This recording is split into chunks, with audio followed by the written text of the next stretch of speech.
लाहौर के इलाके रावी रोड 32 चौक के करीब सिलेंडर की दुकान में आतिशज़दगी से 2 बच्चों समेत 4 अफराद जाँ बहक हो गए हैं। रावी रोड पर सिलेंडर की दुकान में आतिशज़दगी के बायस 4 अफराद जाँ बहक हो गए हैं। आग लगने से जाँ बहक होने वालों में 2 बच्चे भी शामिल हैं।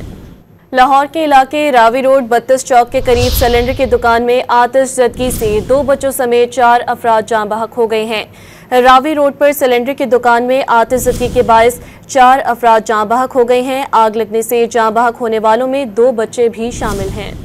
लाहौर के इलाके रावी रोड 32 चौक के करीब सिलेंडर की दुकान में आतिशज़दगी से 2 बच्चों समेत 4 अफराद जाँ बहक हो गए हैं। रावी रोड पर सिलेंडर की दुकान में आतिशज़दगी के बायस 4 अफराद जाँ बहक हो गए हैं। आग लगने से जाँ बहक होने वालों में 2 बच्चे भी शामिल हैं।